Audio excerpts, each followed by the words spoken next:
Right, it's time to meet the panel. Again, Rob Fyfe, Icebreaker CEO. Rob, good morning. Good morning, Paul. And Ali Leonard, broadcaster. Morning, Ali. Hello. Let's go quickly, and I want to get through this very quickly because we've talked about housing prices until we're just so over it.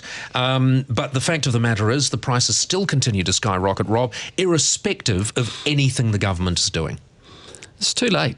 You know, they should have been on this years and years ago, right? So you can build new houses, you can allocate more land, but when's that going to change anything? 2 years, 4 years, 6 years?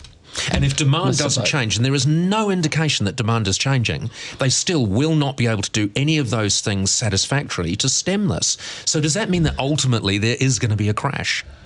I don't know if there's going to be a crash because demand and supply of people keep coming in the gate. Then there's going to be enough demand to keep the prices up. But we actually need people in the country. We want people. We've been saying for years we need a bigger population. We just haven't been prepared to invest in the infrastructure. And that's a very interesting point because at the end of the day, Ali, it's going to bite us in the bottom in terms of growth. Yeah. If we do something significant, something major to try and stem the rise in house prices in Auckland. They keep using the word bubble, but I don't think it's something that's going to burst. I mean, if you look at Sydney, Melbourne, things have just slowly crept up over time. It's the same. Okay, it's crept up very quickly here, but I don't think house prices are going to drop. No. And at the end of the day, Rob, for every winner there's a loser, isn't there? I mean, and vice versa. You know, people who are sitting in expensive houses, they feel good. I mean, they've set themselves up for retirement. Friends of mine have just sold their business, sold their house in Auckland. They've moved back to Palmerston North, where they both grew up, and they've now got wads of cash in the bank, a lovely big section, and a nice house on it, and a lovely garden. Thank you very much. They're happy. We're going to have to get used to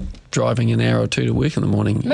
I lived in London, and I was surrounded by people that commuted 2 hours to work each morning and in the evening. It was just part of the course. That's life, because you couldn't afford to live in London. Well, welcome to the real world. Yet life is changing, and if we want to be part of the real world, this is perhaps one of the things we have to suck up. Rail network too, which helps. All right, let's talk about the real world now. Super cities, do they work or not? Wellington have they dodged a bullet, do you think, Rob?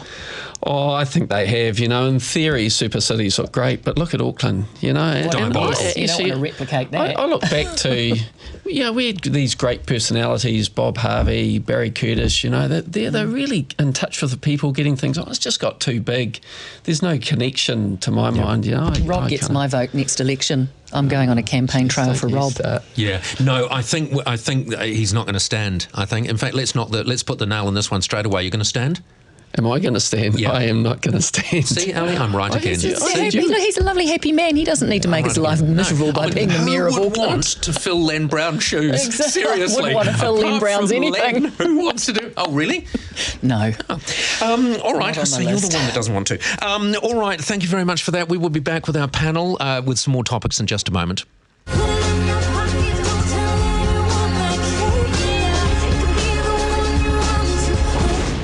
Time to get back to the panel. Rob Fyfe, Icebreaker CEO, and Ali Leonard, broadcaster.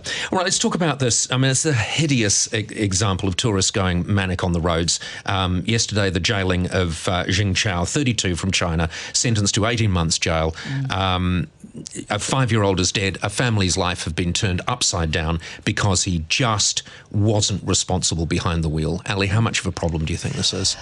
Well, we see it all the time, and you hear one of your camera guys just saying that a friend in Queenstown said that he saw somebody just park on the medium strip and get out and go off into a shop. I'll just park my car wherever I like.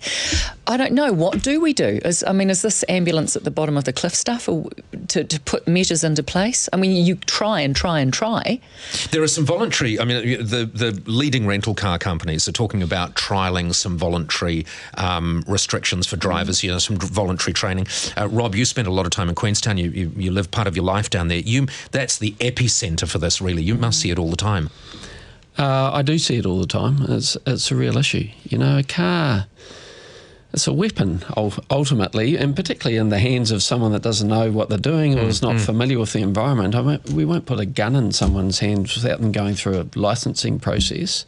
So we're reliant on a foreign country where we don't have familiarity with their rules licensing someone to drive on our roads. I just think that's wrong. We wouldn't do it in any other area of our It's hard to know, though, isn't it? I mean, so much of your career has been spent one way or another on the periphery of tourism. Yeah. And, it's vital that we attract tourists here. We want them to spend money, and one way to do that is to get them out on the roads. But you talk Queenstown as an example. What is it? Incompetence? Is it arrogance that, you have the situation we just described? Someone will just stop their car in the middle of the road. It's lack of focus. If you, Paul, go to a go-kart track and you drive a go-kart round, you're like, focus, focus, focus.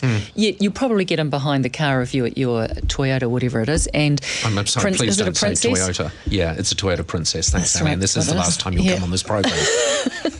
But then the focus isn't quite so much as it would be as if you're on a go-kart track. So why are we less focused behind the wheel of our own car? It is interesting, isn't it? Because these people are arriving here ill-equipped to drive in a country like New Zealand. I mean, and let's talk about Queenstown again. They get off that plane and they have never seen roads like that or road rules like ours. What kind of restrictions can we put in place, do you think? My view is when they rent the car, there needs to be a process, a test they go through that validates that they have a basic understanding of our road rules. And if they don't pass that test, they can't take the car out of. I think it should be. Does it matter to you that we might be flying in the face of the United Nations conventions if we do that on human rights? I know, to hell with the United Nations, am I right? This is our country. It is our country. All right, finally, this is an interesting subject here. Turns out that the 40-plus age group, in terms of sexting, that is the growing age group. That's all of us. Now, I have never done it, and the reason for that isn't because I wouldn't want to, because I can see I'd be susceptible to the sexting. I can imagine it now. I've never done it because I haven't got your number. I wouldn't know how to do it. This is the only, because I think do you have to have internet on your phone? I don't care, but I haven't done it for that reason. Would you do it, Ali? I mean, have you done it? No, have you done it? No, to have all you of done it. it? No. No, I have not done it. Like, I have not filmed myself doing stupid things and then wondered why they miraculously turn up on the internet and everyone can see it. People, especially with phones today... Have you ever photographed your body? No. Okay, fine. Have you, Rob? Are you asking me to? Have I personally photographed my own body? No, I've got to say, in my previous role where I had a little bit more profile, I did get a steady stream of photos sent to me from different people. Didn't you get body painted once? Yeah, but I didn't take photos of myself during that process. That's true. This is a different thing. Do you not even know what sexting is, Ali? Yeah, it's when you send rude messages or you send pictures of your bits and send them to someone. So people did that to you quite a bit. Yeah, sadly, it was more men than women, but that happened quite often. But, my view... Yeah, in all seriousness, is anything that I say on the phone, anything I put in a text, anything I write in an email, I assume that anyone's going to end up looking at it, right? Absolutely, that is the safe way to treat these things. With our smartphones, you do screenshots, so you're putting you might as well. So is it fair to say there are 5 people sitting around this table in the age group that we're talking about? This is a growing trend. Am I right in believing that no one here has done it? No. No one's owning up to it. If I want you, I will ring you and I will let you know and I'll come on over, but I will not sext you. God, in your Toyota. That's the last thing I want to see. Oh, there's Ali. Oh, there's a fucking Toyota. All right, Ali Leonard and Rob Fyfe, thank you both very much. We will have you both back again very soon. Right now.